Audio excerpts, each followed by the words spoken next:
Hello, and welcome to the Dungeon Masters Guildhouse. This is a weekly podcast in which I, your host, Matthew Whitby, sit down with people all across the tabletop, RPG, and surrounding space. And this week, kicking off season 3. I mean, this is the third year of doing it, and I can think of no better way to starting off than to be joined by David Markiwsky. Hello, how are we doing? Doing great. How are you today? Thank you so much for taking the time to join me. And funny enough, was it even kind of before we started recording? You've had something for a week. Yeah, it's been a little bit of a whirlwind this week. Yeah. So I guess well, let's fill the people listening in. For the people listening, then, what's some of the things you've been involved in?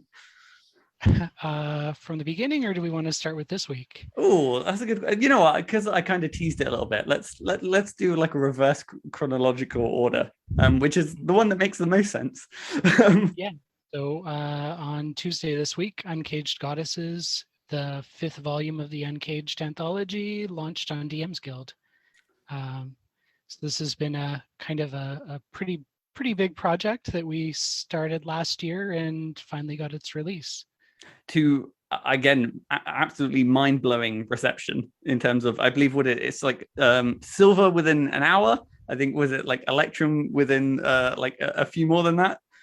Yeah, I think we were like copper within half an hour, silver within an hour, and then Electrum by the end of the day, basically. And again, I 100% so well deserved, because it is a beautiful book, start to finish. And what I love about it is the fact that it's tier 4 content getting some love, which really on the DMs, there's not much love for that sort of thing. And the fact that you can kind of bring it all together and give it the kind of, you know, the uncaged flavor of things, it's absolutely fantastic. We actually just yesterday we were kind of, even before when we first started Uncaged, we started going through the DMsGuild, seeing how much tier 4 stuff there was out there, what kind of format it took, what or what was done well, what we could maybe improve on. But even just yesterday, some of the Uncaged team was going through and looking at kind of what's comparable. Mm-hmm. And although there's a bunch of tier 4 adventures out there, they're all just single adventures. There's not really much in the way of anthologies or anything kind of geared towards tier 4 on the scale of what Goddesses is. Yeah. And I think about it, it's kind of that perfect kind of overlap, because I imagine when people think of like, oh, you know, the Forgotten Realms, or, you know, all these others like settings have all these rich lore with their gods. But the game doesn't really, again, there's no way fighting them in the nicest sense of the term, or, you know, interacting with the gods in, you know, some kind of like meaningful ways. And the kind of the pairing of like you know, there is a multitude of gods with problematic lore is probably the best way to phrase it. To take it to have a kind of unique spin on it, as well as kind of reaching in those kind of you know, every player wants to say, I fought a god and I came away mostly unscathed. Yeah, the kind of, it's a little bit of a kind of a niche premise that we went with Goddesses, because we weren't just sort of tackling problematic lore with it, so much as kind of like our tagline for the book is every villain has her reasons. Because we didn't want to take these neutral and evil goddesses that we were working with, we didn't want to reinvent them or just change them. We didn't want to make them good. We wanted to actually kind of explain, like, hey, this is why they're doing what they're doing. There's reasons for it, and every goddess is like vastly different in her reasoning, and that's kind of the key point of everything that we tackled with the book. Yeah, because I guess it's kind of giving those these characters like making them 3-dimensional characters. It's not the case of like I'm the evil god. What I do for the sake of evil. It's more like, no, you know, everything I do is within my domain. I'm doing it for a reason. And then you kind of give that players that investment, because they're kind of more tied in. They're not just like, oh, I don't know, what are we going to do today? I know, let's fight a god. It's more the case of like, oh no, we need to do something. Yeah, there's this, and it's interesting especially coming out of playtesting on it. We did debriefs with every playtest we had. And a lot of the time, each playtest feedback resulted in like 3 or 4 pages worth of feedback on it, of like, okay, what did this make you feel as a player? How does your character react to these things that you were kind of experiencing? And there's a lot of times that the players would come out of it and go like, oh, I definitely understand this goddess is evil, but I sympathize. Yeah. and I don't like my character as a character. I don't feel bad about being on the side of this goddess, even if I realize that she might not be doing good things. At least I agree with her logic, or I agree with her reasoning, or that sort of thing. Because there is in the book um, there are a lot of goddesses and gods that you can fight, and you can try and punch them in the face and see how well that goes for you. Yeah. But there's a lot of times where you'll also end up choosing whether or not you're going to be on the side of this god or on whatever is opposing them, because I mean, all conflict is gray.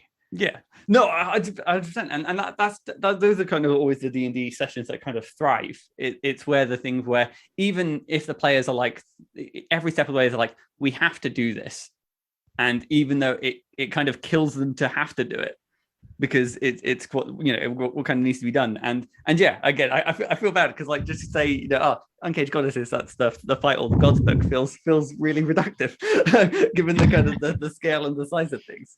But no, it's awesome and kind of incredible. And I guess kind of following the kind of Uncaged series, then what was the kind of inspiration for branching off into the direction that Goddesses went in?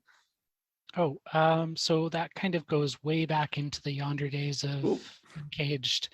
Goddesses started out as something on the Uncaged Discord server I think it was when we were still working on the very first volume, although those volumes kind of got done in parallel.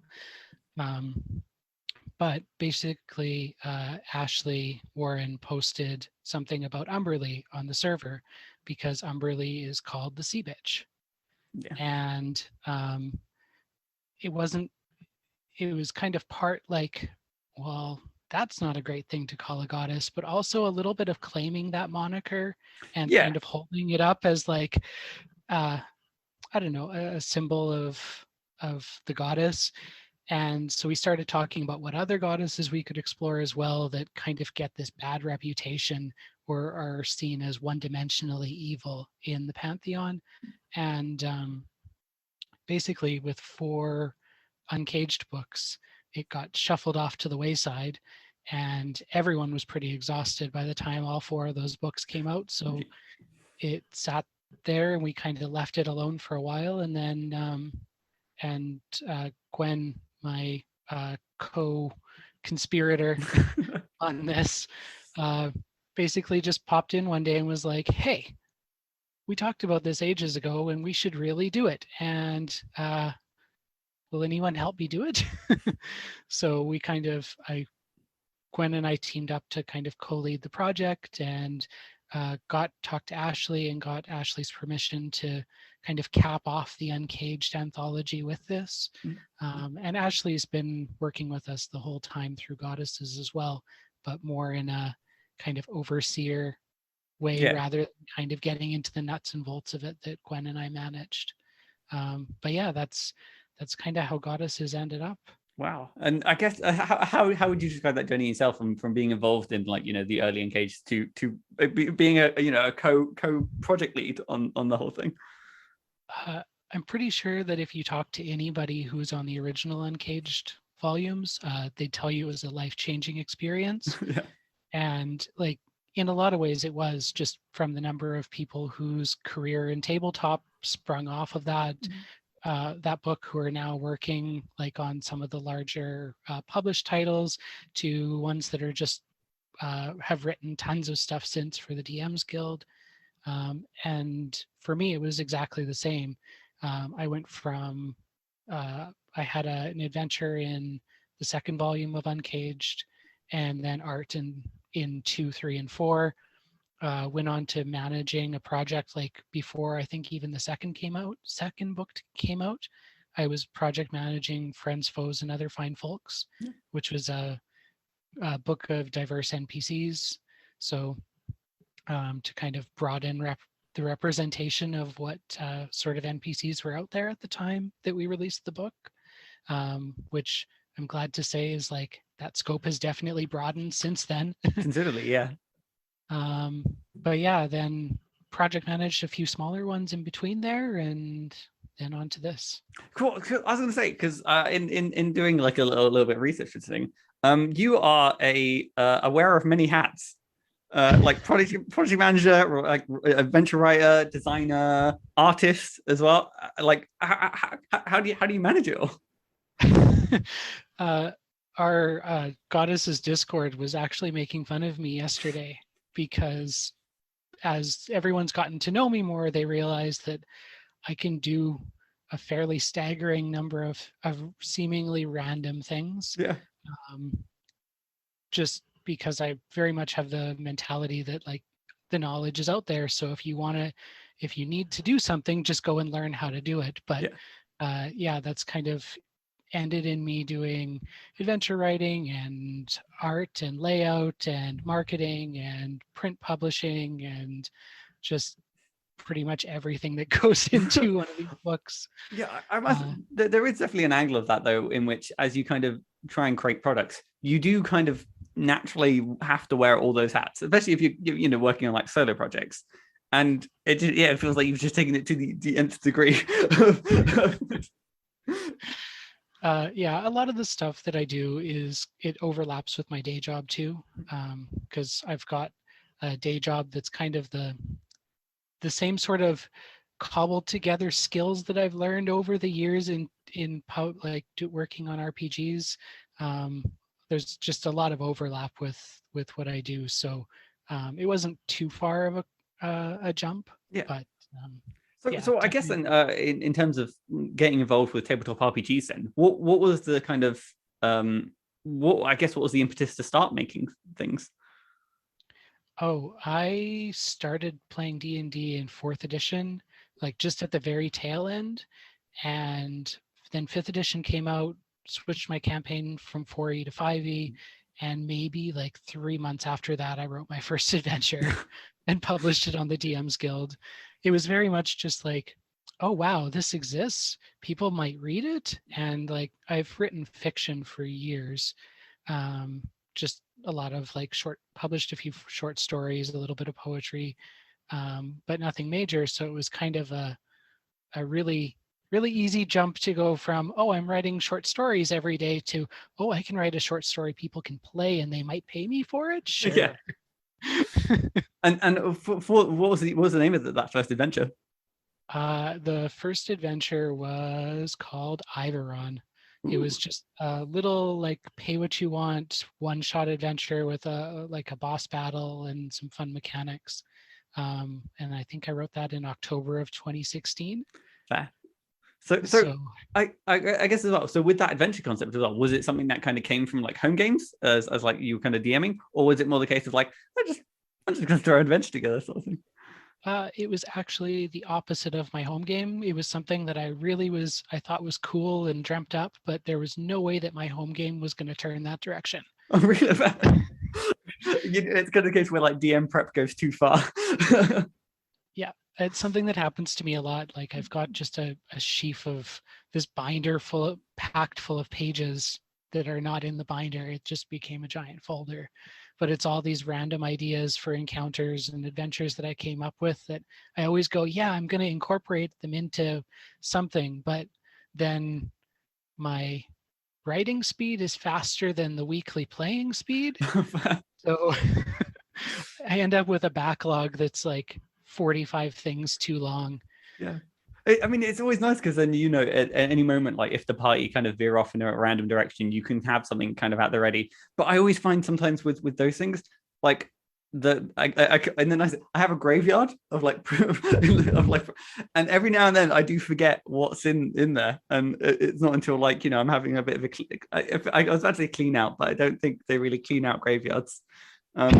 Just going with I go grave digging, and I'm like, oh look, there's this body here that has 2 legs that I could borrow right now, and that's kind of how I kind of dive in and out. Is similar process for you, or am I barking up the Oh wrong tree? yeah, entirely. But my what jogs my memory is usually when I'm writing something else. And then I realize I'm like, I wrote something very similar to this a long time ago. Pull out the binder and start sheathing through papers, looking at my notes. So I was gonna say, so does that kind of feed into like how you kind of approach some of your own projects now? Is it kind of going back into your folder and then kind of fleshing that bit out, or are you kind of like now kind of stepping more into kind of like project management roles or like artist roles? Are you kind of like bouncing all over the place? I don't know. Absolutely bouncing all over the place. Like, so I was almost finished. I wrote a book right after I finished Iveron called Gimbal's Guide to the Feywild, which I think is like Mithril bestseller on DMsGuild. Yeah. And that was like my first kind of bigger project, but I did it all by myself.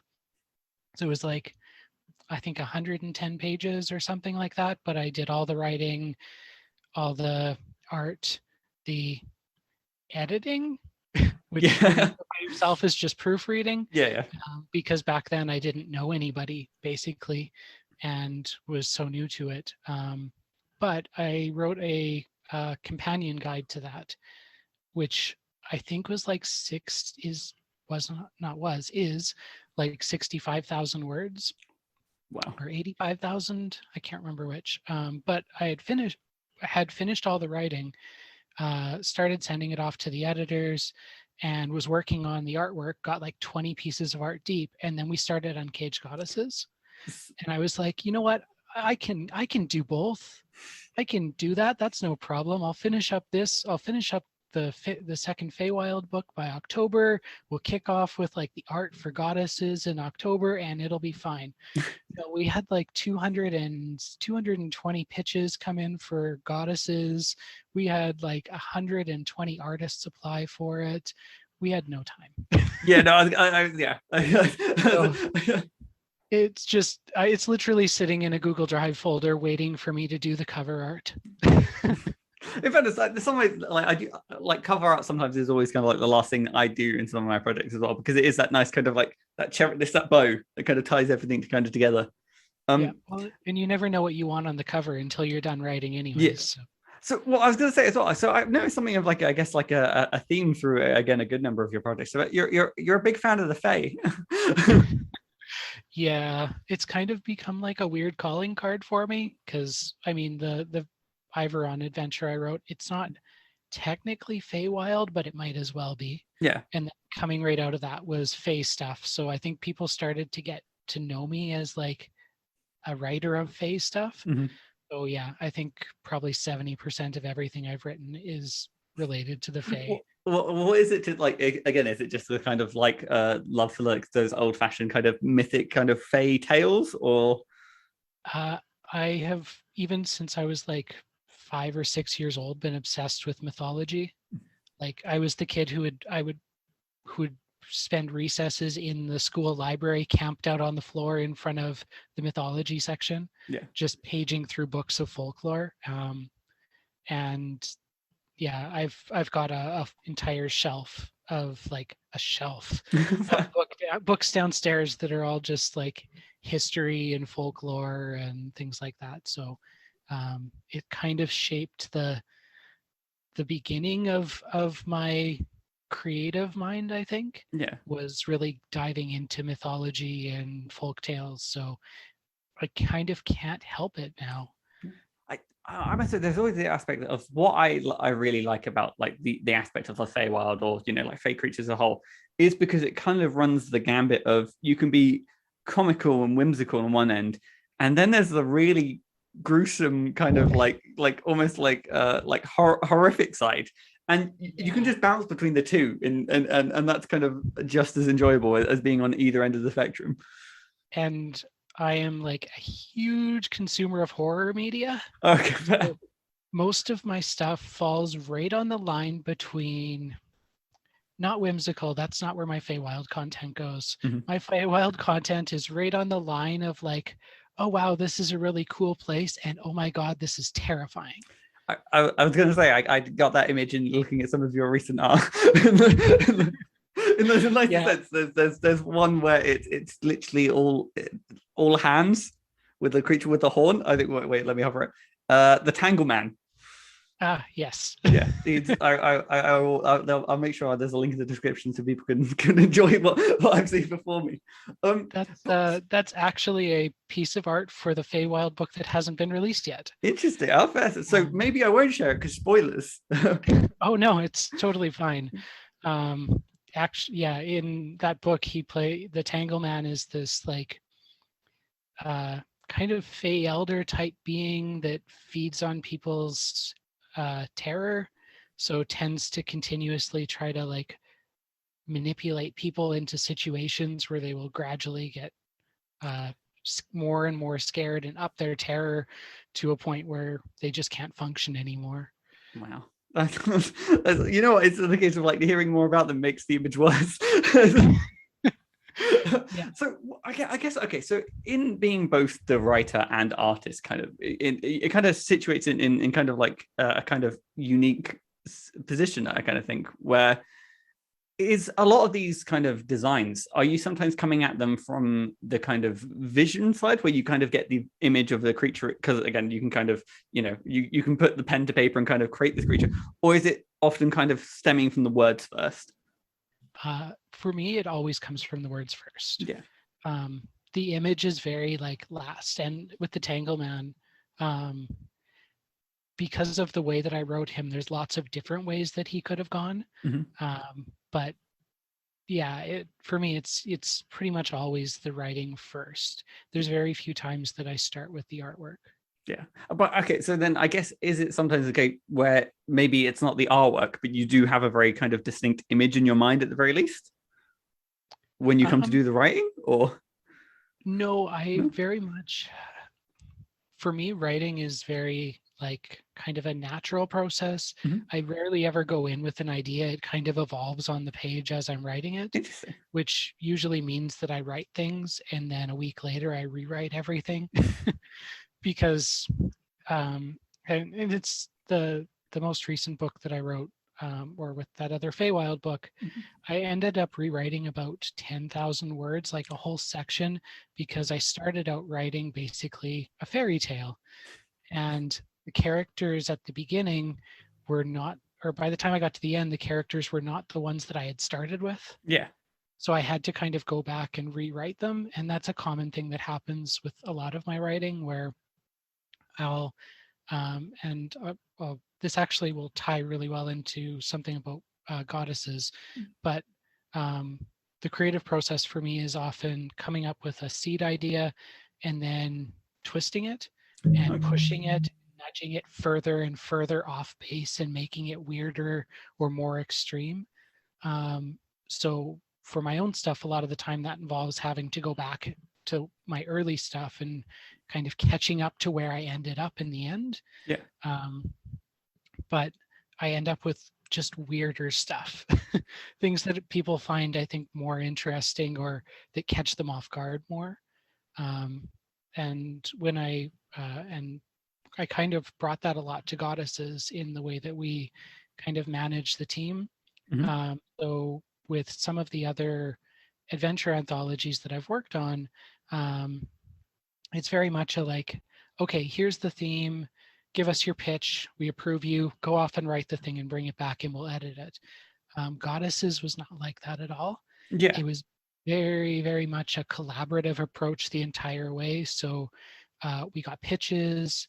Even on the pitches, we started to give feedback on some of them, being like, we really like your idea, but we think you could probably expand it in these directions. And that approach was kind of repeated during outlines with our project team and Jessica Markram, our writing coach.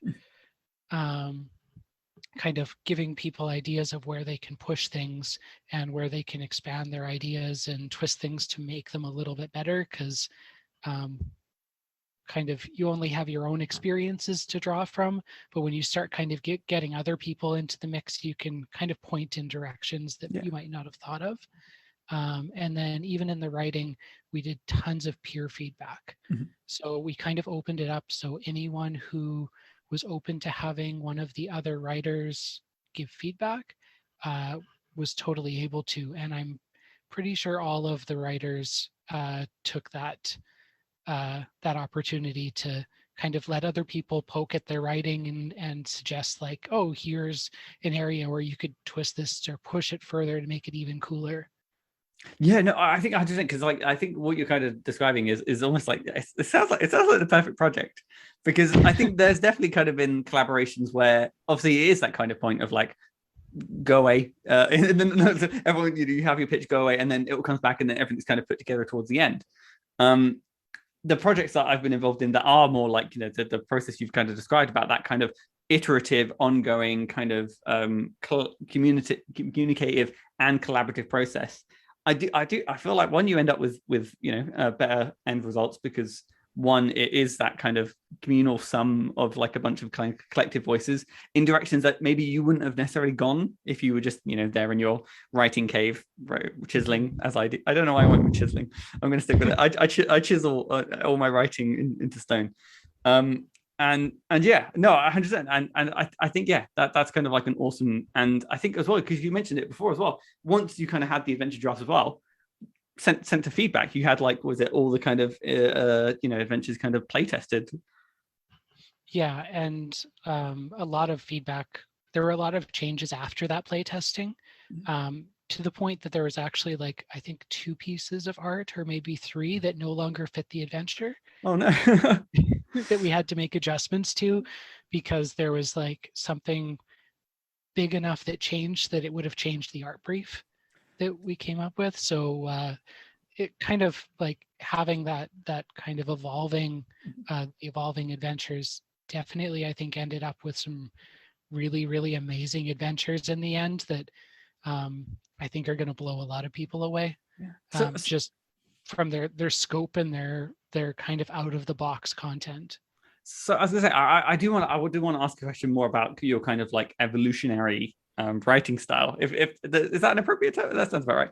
Yeah, But I think so. yeah, but before I kind of want to touch a little bit on like the I guess the playtesting itself, because working with tier 4, this is a question anytime I speak with people who've worked kind of a lot with tier 4, I'm like, how do you balance for that? How like, obviously every kind of playtesting feedback you get, I imagine you have to not take with like a pinch of salt, but with heaps of salt, that people are bringing a very kind of niche, like that composition of 20, like level 20 characters or level 18 characters.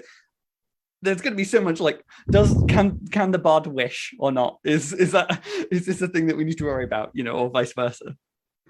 So that's kind of a multifaceted answer for this. So at the beginning of Goddesses, we actually have a page that's just tips on running tier 4. And one of the things on there is don't be afraid of wish. Because that we basically say outright, tier 4 is going to mess with your adventure. Whatever your plan was, it's going to break. There's no way around it. Everyone has too many options that you're never going to be able to account for. So you kind of just got to roll with the punches. But when it comes to playtesting, the qualitative feedback is usually the most important. So whether an encounter felt too easy is going to be a lot better feedback for you than how many hit points someone actually had left in the end, because like you said, the divergence of parties by the time you get to tier 4 is very different. But also like how your party is made up at that point matters a lot more, because or is going to swing things a lot more just based on encounters. But what we did to kind of get some, I guess, quantitative numbers that we could use, is when we did the play testing, we started reviewing all the monsters, the new stat blocks for tier 4, and measuring them against kind of a common measuring stick, Mhm. for which we use Tiamat. Yeah. Tiamat's one of the only goddesses that actually has a stat block in 5th edition. There's a couple other ones, but she's one of the only ones that kind of fits a logic that really makes sense and something you can measure against, has some common things that you see across tier 4, like the resistances, the immunities, legendary actions, stuff like that. So when we were creating the other goddess stat blocks, we were measuring against that. But we did run into another big playtesting problem, is that a lot of groups didn't fight the boss. That they would come, and it's a very uncaged thing where you get to the end and you're like, well, I've been trying to figure out these gray moral choices the whole time, and I don't feel like I should fight. I feel like I should reason with this being, and that's what happens. And then the adventure ends. Yeah. And then we end up with a stat block that hasn't been tested, where no one's actually fought against this tier 4 goddess. So that's kind of where I came in, and I did, I think, 12 or 14 goddess fights. Ooh. I gathered a group of playtesters that were okay just grinding through some combat, created a standard, the standard party composition of fighter, cleric, rogue, wizard, and went, okay, we're going to test these goddesses out, and ran them through a gauntlet for about, I think it took us 2 weeks or 3 weeks to get through them all. Wow. Because like tier 4 fights can be really, really long. Oh yeah. And in a lot of cases, we would run the fight and then make changes to the goddess stat block and So then run it again. Yeah. No, but I think in fairness, like, I guess it kind of adds weight to what you're saying, talk more about taking more, more weight from the qualitative kind of feedback. Because in the same way of like getting to the end of adventure and realizing that, the adventuring party sided with the goddess is it's kind of what you want. It means that throughout the adventure, the right sort of tones or kind of that ambiguity has maybe kind of, swayed the adventures in the right way. Sometimes it's, the best feedback sometimes you can get is almost conflicting. Not always, sometimes there is, but in some of these kind of qualitative like situations of kind of understanding what the player's experience were. And again, as long as everyone's having fun, that's kind of, what you're trying to measure for. But again, I do have to respect the kind of running through just the goddesses fights. Was there ever an urge to be like, okay, well, maybe we should fight the goddesses against each other? There is one adventure where you get caught in the middle of a fight between 2 deities. No. Is it just one or is it 2?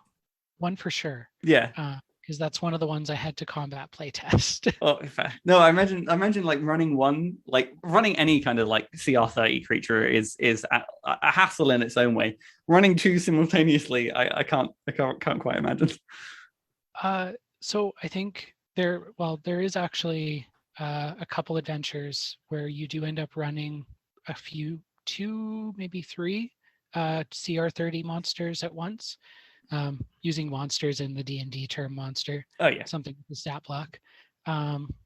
But there's a kind of a way of approaching that from a design point of view. And like I know Sadie and Amber's Mr. Adventure is one of the ones where you end up as a DM running a couple different monsters that are all level 30 or CR30 or very close to CR30. Yeah. But so long as you don't have overlapping design space, it actually becomes okay. So, and I think like all props to Sadie and Amber, because I didn't influence this at all. This was entirely them. That when they created the stat blocks for that, one monster is a caster with legendary actions. One is an AoE centric monster that spends most of its actions just moving around and getting people into that AoE. Yeah. So as a DM, it's a lot easier to manage because you don't have all the monsters are doing very different things. Yeah, you don't have two sets of spells to manage. You don't have two sets of legendary actions. It's just, it's okay because you're only having to manage one of each thing. I must admit, I don't find that too surprising with Amber like creating like I think was it 4 stat blocks a week. At this point, I Yeah. think they've got it down. Like it's no, incredible. Yeah. So I guess it was. Okay, so in your kind of project management role then, what would you say was your kind of favorite part of putting Uncaged Goddesses together? Uh, I think there's probably two parts that are like the standouts from the whole project. Yeah. Is when you first bring the team together and everyone is absolutely over the moon about it. Like the first couple weeks when you gather everyone into the Discord and everyone's super excited and meeting each other and learning about what they're doing and kind of discussing their first ideas with each other is just like the most exhilarating experience as a project manager. Yeah. Because like when you first kind of come into a project and it's just like you and one other person or two or three other people, it's like, I don't know, you have these kind of expectations of what it could be, and finally seeing it come together is amazing. Oh, I mean, it's the case of like joining a project where everyone's there like singing or like everyone. If joining a party where everyone's dancing, it's easier to kind of join in with the dance, and it kind of that energy kind of carries across with everyone who joins in. Where it's like, way, yeah, it kind of keeps them going. Yeah, and this might be kind of a, I don't know if it's a uniquely Uncaged thing, but it's definitely different than any other project I've been on, is that like the contributors, especially to Goddesses, like even more so than the other Uncaged books, are like family in a weird way. Like Yeah. there's such a huge sense of camaraderie and support, and like that everyone is so supportive of one another. And I think it comes from that more collaborative experience of working together, Yeah. where it's not just a bunch of voices in a Discord, it's people that you've talked to and play tested with and who have given feedback on your own adventure. And that sort of kind of collaborative approach brings everyone together so much more. Yeah. And just seeing everyone kind of supporting each other, whether it's things to do with the project itself or outside the project, is like, as a project manager, feels like the best thing in the world. Yeah.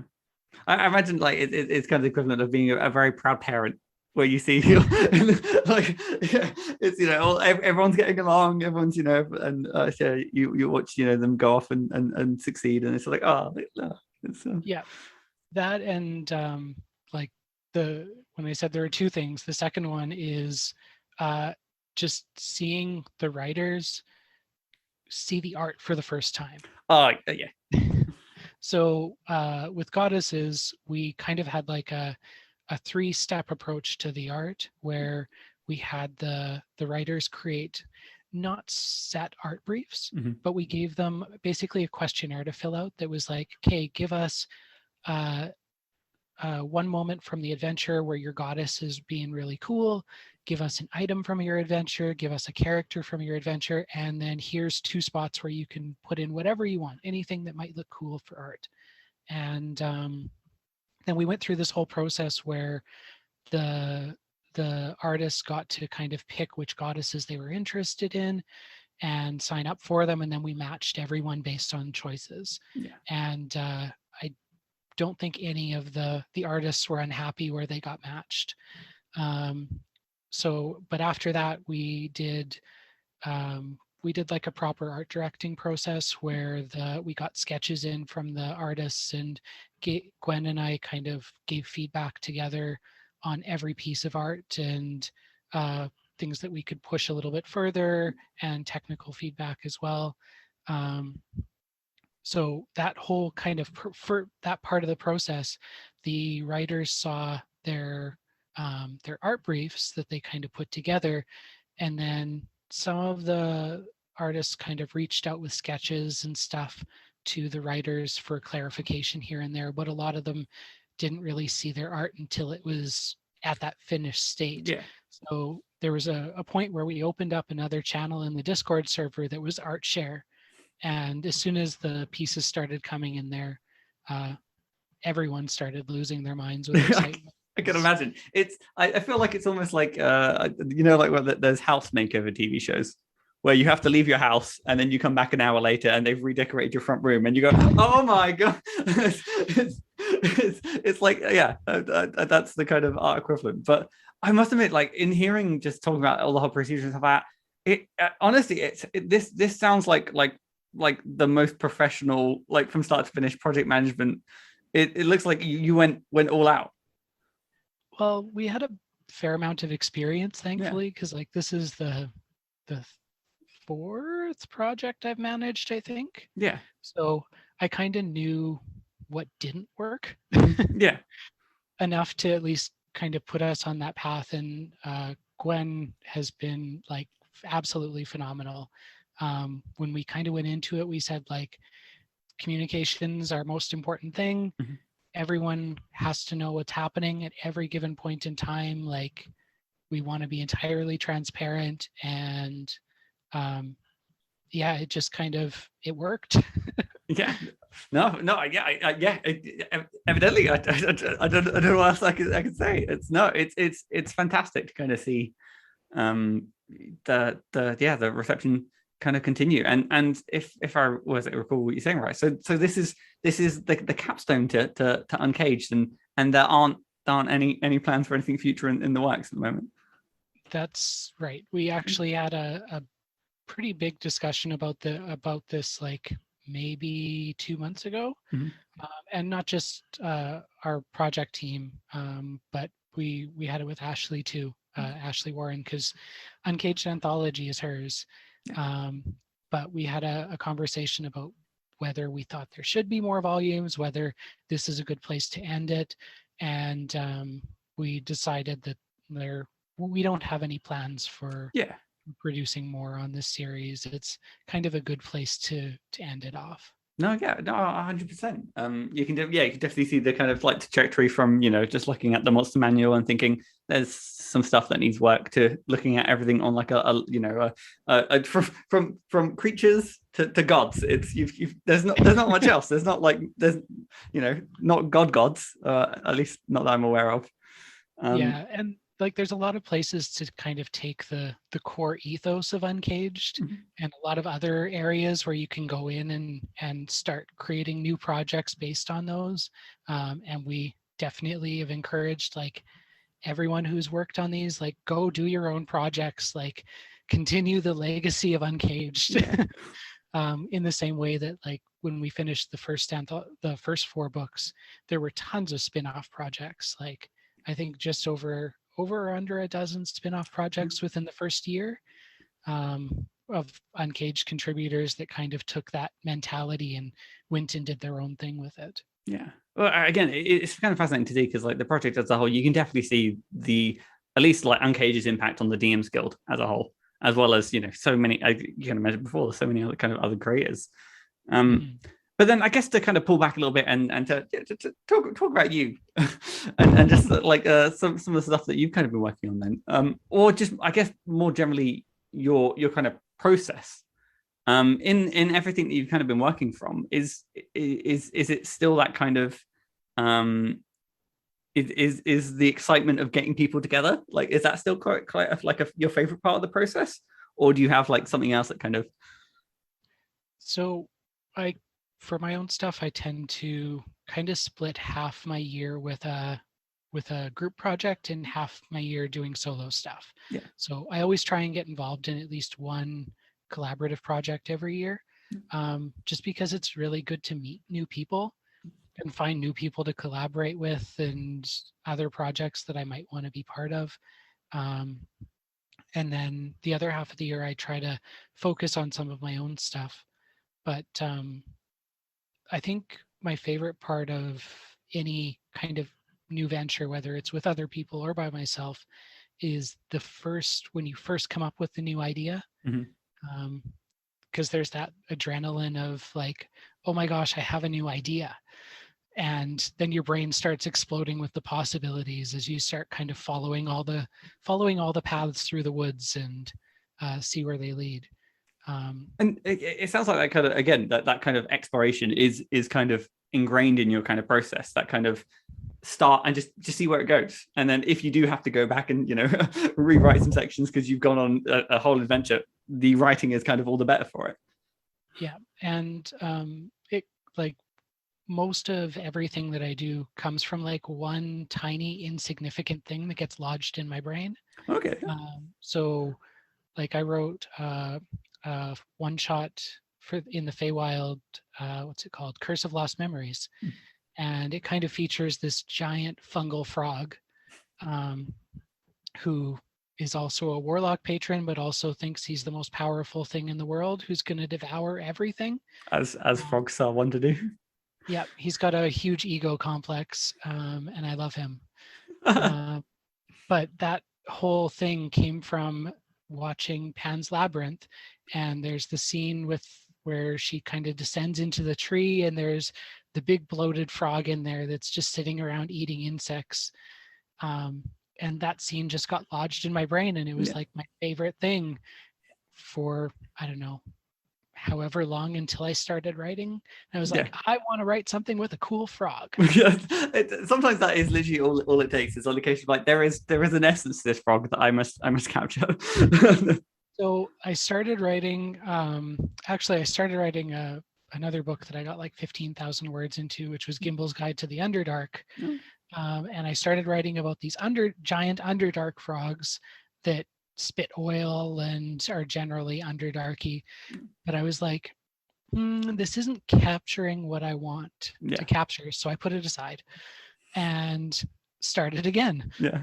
And that's how I got to this giant fungal frog. But it was very much that like process of like, okay, how far can I push this? Yeah. Like, okay, the frog is like, I don't know, 2 feet, 3 feet in Pan's Labyrinth. What if I made him 10 feet? Yeah. Okay, well, what if I made him Fey? That sounds fun. Okay, well, what if I made him super intelligent and charismatic? And also made of fungus? Okay, now we're getting somewhere. Yeah, and in fairness, but I guess it is because there is sometimes a hesitancy as writers to feel like, oh, I don't know that always I do like I don't want my idea to be too out there. But it's a case of like you're dealing with fantasy. There's no such thing you can, and that's how you end up with these kind of unique things that allow you to kind of like stand out. I think from the journey from the Underdark, oil spitting frogs, as lovely as they are, I'm sure, the warlock fungal frog is kind of that next step beyond. Yeah, and I like when I was first writing the first Feywild book, that I kind of went on that process with hags, because hags are undisputedly the best monster. They are super cool and I love them, and I will never stop writing about hags. No. But when you have something that's like baseline cool, like a hag, and you want to make your hag stand out from other hags, there's that, you have to do that kind of pushing process, right? Or stretching, because like every hag's going to be cool, but what makes my hag different than this other hag? Yeah. I can't argue with every hag is going to be cool, but that's just it is undeniable. But no, 100%. And it's a case of like, okay, well, what is does this hag have like an obsession? Do we give them like, I don't know, like what is it? The Baba Yaga has a hat, like a hut with legs. Yep. Which again, I guess going back to, if you think about things that are out there, like if someone came like they're going to live in a house, the house is going to have like chicken legs. That on paper is out there, and that's kind of what adds to the kind of allure that you can just, I don't know, give it legs. Well, and like when I was writing that, I was kind of writing, there's a hag that named Agatha that kind of features in all my work. Nice. If you really dig, she's in everything. Kind of in these little snippets of story that I write. But I remember when I was first coming up with her, and I was trying to figure out like, hey, I want something that's just totally different than anything out there. And I was grappling with coven magic, because hags on their own are kind of meh. It's only once they have a coven that they're really, really cool. Yeah.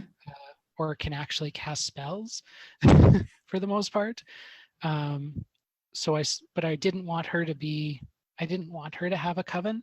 I just wanted her to be this dark figure manipulating everybody. So I was like, what if she used to have a coven and then she ate them? Yeah. And that's kind of where that design started, and started flying off in various directions from there. I was like, yeah, was it the trio of hags is that iconic, like, was it Toil and Trouble? And it is a case of the idea of like one hag going, I'm better off alone. I'm just gonna eat. Just Well, like in that whole story of her, she started fighting with her sisters, so she just ate them and absorbed her power, and now she is a coven. Yeah, that's and can kind of copy herself and make herself into a coven, which became a lot of really weird boss battle mechanics. yeah, it's splitting and then obviously like splitting the. Oh yeah, no, honestly, I can see some sort of really kind of exciting fights kind of breaking out where you're kind of dealing with a creature that duplicates itself. So I did want to get the kind of, I guess, the other side of the coin then. So if the kind of the lightning strike of inspiration is one of your favorite parts of the project, what is your least favorite part? So I am one of the DMsGuild print layout people, ones that's kind of authorized for print, and I hate it. Oh no. It's really wonderful. It's really wonderful to have your stuff in print, but the process of going from a digital book to a print book is long and tedious, and the worst part of the process, especially when you get that first print proof back and you realize you need to do a second one. And especially when you're leading a project, because like everyone's super hyped up for the project, and it happened with Goddesses too, where we finished all the work up within like I think start to finish took us just under 6 months. That's not bad.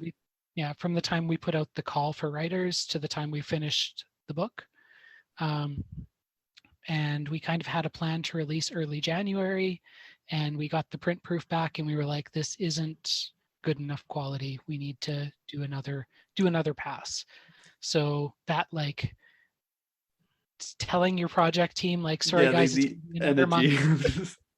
Yeah, I must admit, I've been very fortunate in the fact that the projects that have gone to print, I haven't had any hand. I just when the project's done, I just get to get the book, and I imagine it's just like something of like a technical checklist where every page kind of needs to be almost scrutinized to make sure that everything's within margins, the art isn't of. I don't know. I'm just. Most of that stuff happens before it goes to the printer. There is an actual checklist that the DMsGuild gives you that has like, okay, these are all the things that are required so our printer doesn't scream and die. So please do them or we'll send your work back.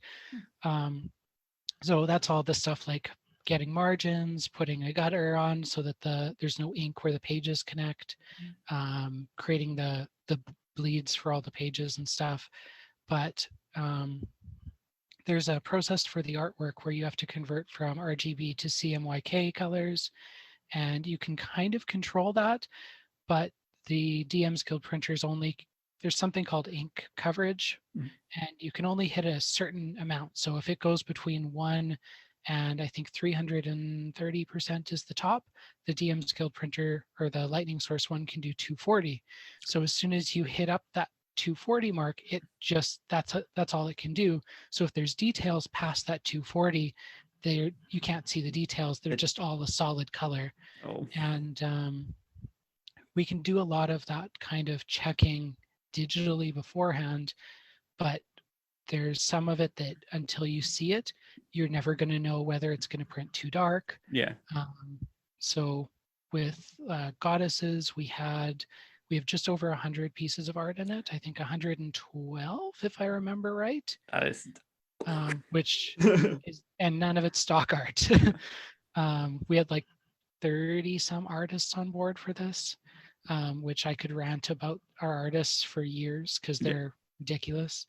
But out of that 112 pieces, there were about 23 of them, I think, that required further adjustment afterwards, just because either some of the details were lost, or they printed too dark, or just weren't quite up to our quality standard for the print edition.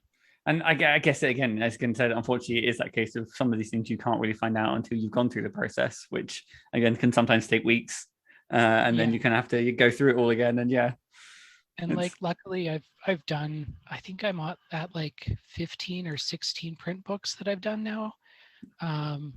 So I kind of like I know what to watch out for, and I can usually pinpoint a lot of them. And I did work with some of our artists before and showed them like, here's how you adjust your stuff to account for these changes in printing and color conversions. But even so, like I said, about 20% of them were not quite up to snuff. Yeah. And like maybe there were a handful that we were like, okay, these ones just don't look right. So we also took the opportunity to tweak the ones that were like almost there, but not quite. Yeah.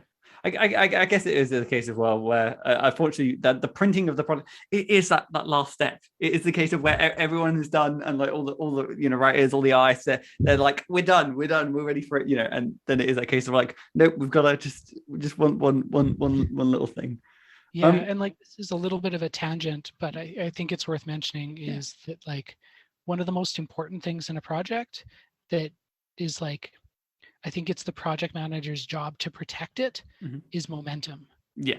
Like if you lose momentum on a project, everyone who's been around the DMsGuild long enough as a creator has been on a project that lost momentum, and everyone just like the Discord goes quiet.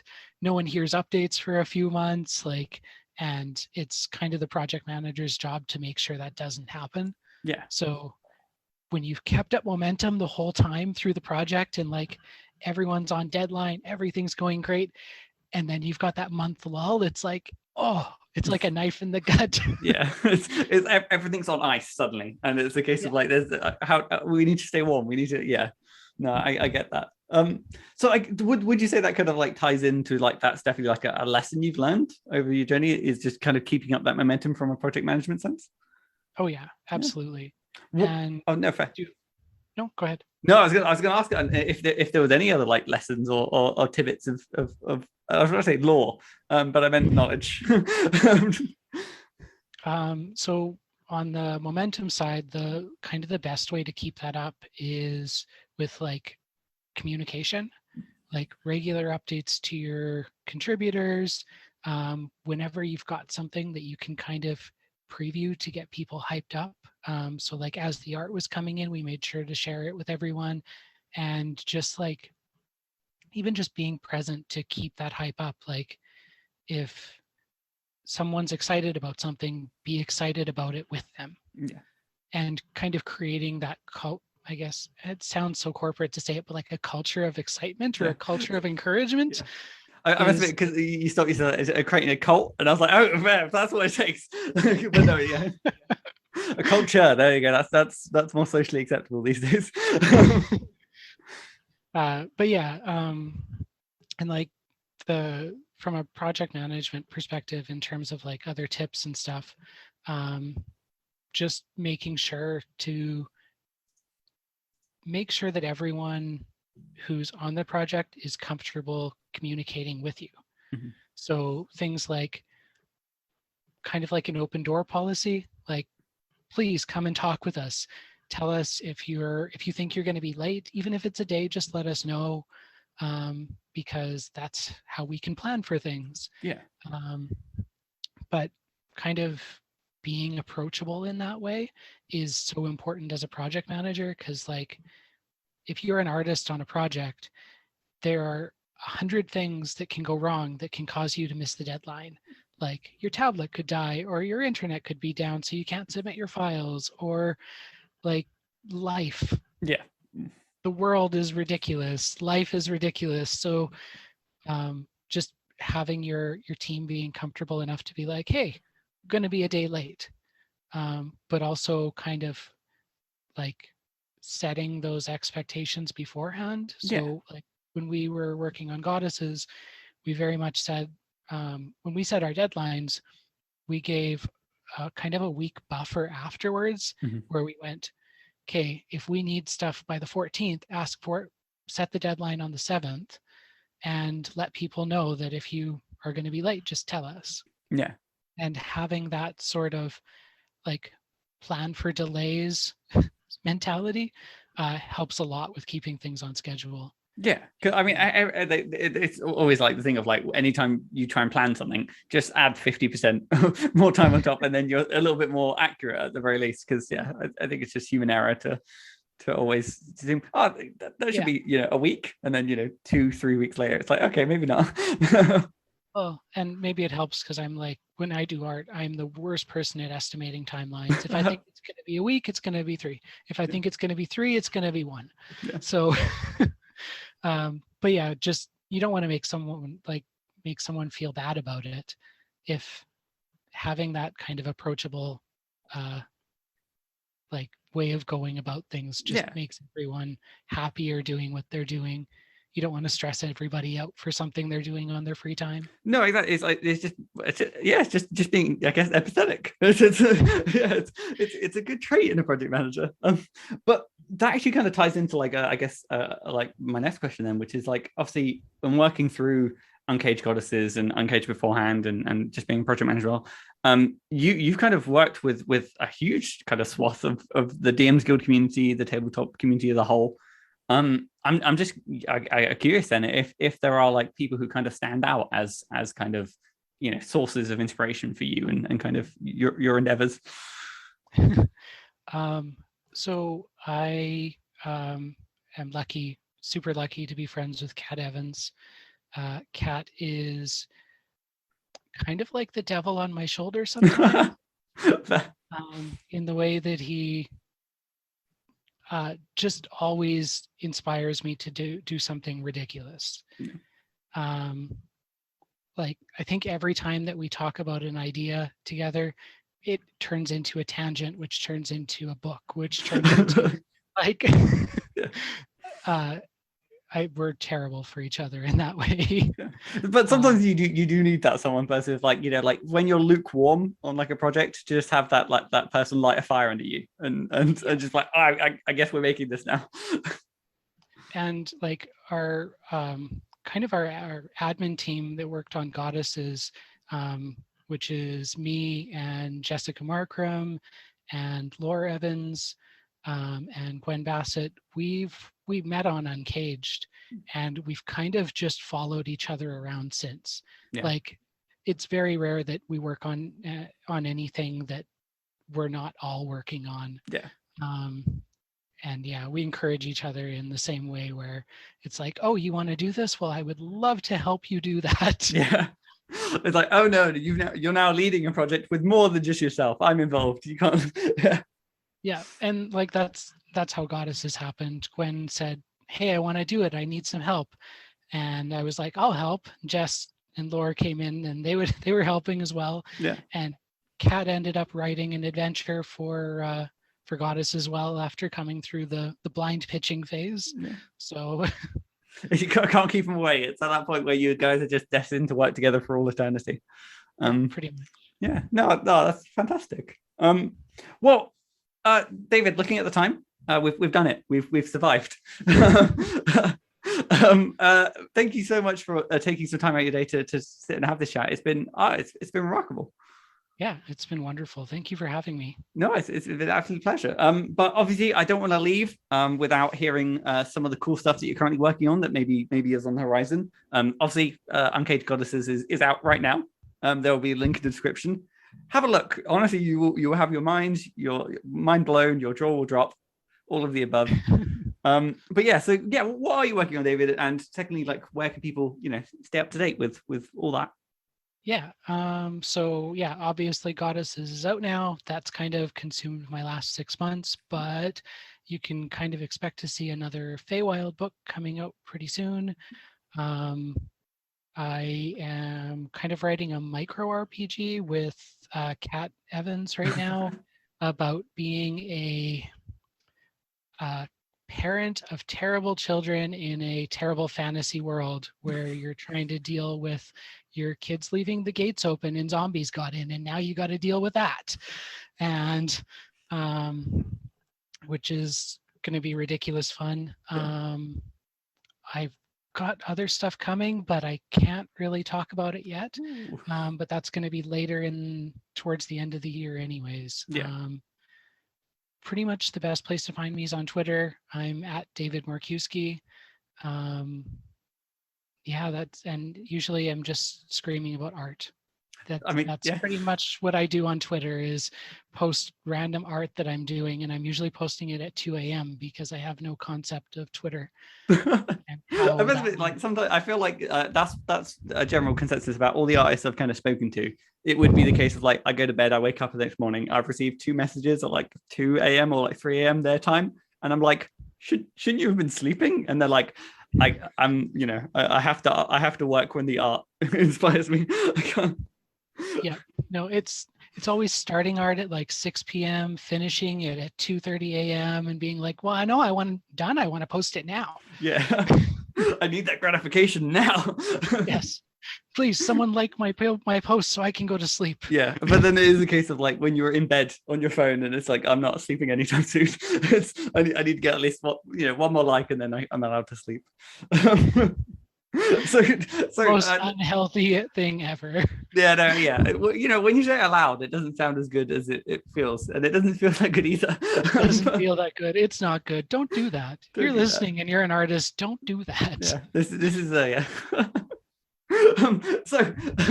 add on to that, I've been Matthew Whitby. You can find me at Whitby Writes. I don't think I've got anything immediate coming out anytime soon, but I may be a liar. So that's the mystery. So once again, David, thank you so much for joining me. And it's time for my favorite question, which is, how do you end a podcast? How do I end a podcast? I don't actually have an end for this podcast, so I always ask my guests. I have no idea. I'm terrible. No, you know what? Let's just sit in silence for a bit. So we've spoken for an hour. We can just